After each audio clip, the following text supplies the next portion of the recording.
Okay, good afternoon, everyone. So yeah, I was going to talk about all sort of data collection we're doing and stuff, and obviously all the scientists have talked about what they've been doing already. So I was going to focus more on sort of the path our data takes, sort of once you enter it, and obviously all our data is open source and how you can access it through our API. So the guys that have been with us in the field, they know we hand them out tablets where they should enter all their data. And that's why we're so sort of meticulous about entering data on tablets, because from there it goes straight onto our website in the evenings. And the thing is, those tablets, we have forms we can sort of modify for each person. And what we want to do from now on is, before you come on expedition, you send us all your data sheets, what you need, and we'll create a form for you, and then you can enter your data in the field if you know the species name and all that kind of stuff. So this is sort of what it looks like on the device. You enter your species name if you know it, and you can even submit us species lists, and we can add them as drop-down menus. And then it's basically just simple data being entered, how many you enter, and dates and time is important if you're not wearing a watch. So Rainer, Werner, and all those guys know we chase them with their watches, that they wear them every day, start them in the morning, so we can geolocate your position. So through the time, your position gets mapped. And then again, there's a whole bunch of different things we can add to your form. So we can personalize your form for you and make it easier for you to enter your data. So once it gets inputted into the tablets, it goes in the evenings, once you switch on the internet, it goes onto our central database. From there on, it goes to the more international databases and onto our API. And the API, that's where you can sort of access all our data. You can have it output as a CSV, as a JSON, which is the default, and you can even have it as a map. So this is what it looks like. I know it looks a bit complicated and everything, but if you work with it, it gets easy, and you can have this whole thing output as a CSV. So how the API works is, you start with a feature. So for this, I have a feature type as sightings, but you can have that output as well our social media posts that go on there. You can just change the feature type to sightings. We can have the ambient output, that's the watches, the heart rates, all that kind of stuff. That's all on there. And then you can filter through whatever you need. So this specific example is all our sightings data we've done on our annual crossing last year through the Delta. So, and you can see here that's 3,740 entries we've done, and those are all the bird sightings, mammal sightings, aquatic plants, and those things.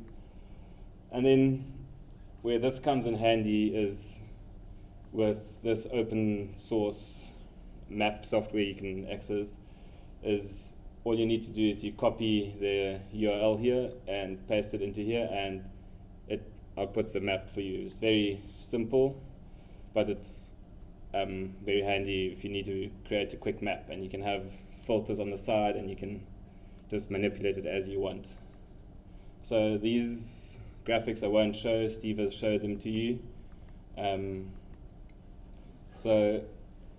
for this year, the plan is on our website, we want more sort of quick and easy outputs. So sort of like this, where you have, here's just an example of heart rate, but you could change this, say, to water quality or bird sightings, and have that as a quick graph output there, and that can be used in the reports that we need to create for the governments and everything else.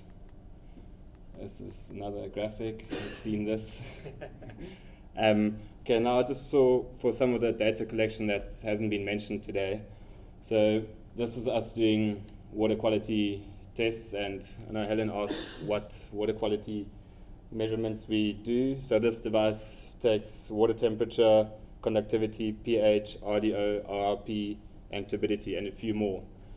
So on the Okavango, we try to do this every 20 km, so we normally did it in the mornings and at lunchtime. And that sort of covered a good amount of the river. And then here, this is our so-called data boat. Rainer mentioned the 360 cameras. So this camera takes a picture every minute. So we've got I'll show you examples what the pictures look like just now. And then just for redundancy, we've got another camera in the front here also taking pictures of the habitat. This one only takes every 5 minutes, but this is higher quality pictures. So here we're trying to not capsize our data boat to lose our data. And just a quick comment is, in here is a Raspberry Pi that runs the camera and sort of puts the pictures straight onto a hard drive, and we can download in the evenings and upload them to the API if we have the bandwidth to do so. And again, we use our 360 camera here for habitat pictures of camera traps we're setting up. Dan talked about the camera traps, so this is how we're setting them up, and each camera trap has a 360 habitat picture associated with it. Okay, and here again, this is the different places we mount the 360 cameras. You've seen them on the boat. This is on the front of the car. So this is on the way to the Quito source. So it's just showing the Miombo forest, and as Steve said, you can use this to measure distance and tree density and tree heights. And this is us mounting it on the front of the motorbike.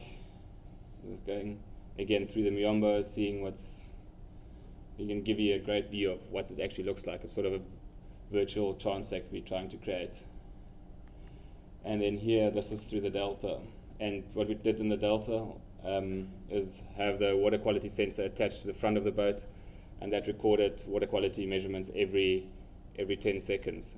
And besides that, Kaelo did a mini SAS every evening, so we can relate the water quality to the aquatic insects and SAS assessment he's been doing every day through the delta. And again, on the Okavango transect this year, we added the human impact data. So what this shows is all the mokoros we counted, and I've summed them all up, and it's about 1,400 mokoros, and those are all wooden mokoros. This means 1,400 trees have been cut down to create these mokoros, and they're mainly what we've seen just for transport across the river. So not many people use them, or we haven't seen them being used for fishing that much. And you can see how the density increases as you come towards Namibia. Another interesting site here is water pumps. We counted all water pumps along the river and sort of categorized them from small to large. And we've only had 4 water pumps we counted in Angola, and as soon as you cross the Namibian border, you start encountering them very frequently, and that shows the amount of water Namibia is pumping out of the river. And again, just another interesting site of observation we've done is hippo sightings, especially in Namibia. Once you get close to a village or a city, you see bigger pots of hippos, and they sort of seem to congregate by the towns. And we're not sure about that. Maybe it's because of poaching, they're safer there, or they get less bothered by people. So that's just an interesting observation we've done.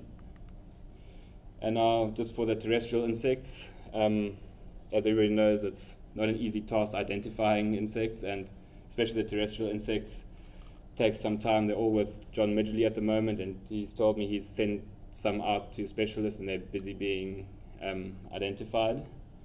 And here are some more pictures of butterflies. This guy is known from Zambia, so we found them up at the Quanafal source. And Rainer mentioned the baboon spider poster being presented. So this is we found 3 potential new species of baboon spiders. So this is a sort of Central African genus.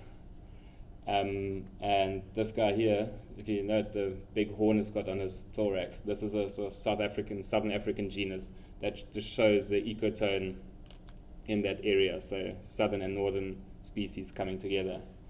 And then this is just the 3rd new species of baboon spider we've encountered up there. And yeah, sort of that's about it. And if there's any questions about how to access our data and stuff, yeah, please feel free to contact me or talk to me afterwards. I'm more than willing to help you with the API. I know it's not that straightforward, but if you spend some time with it, it's actually not that hard.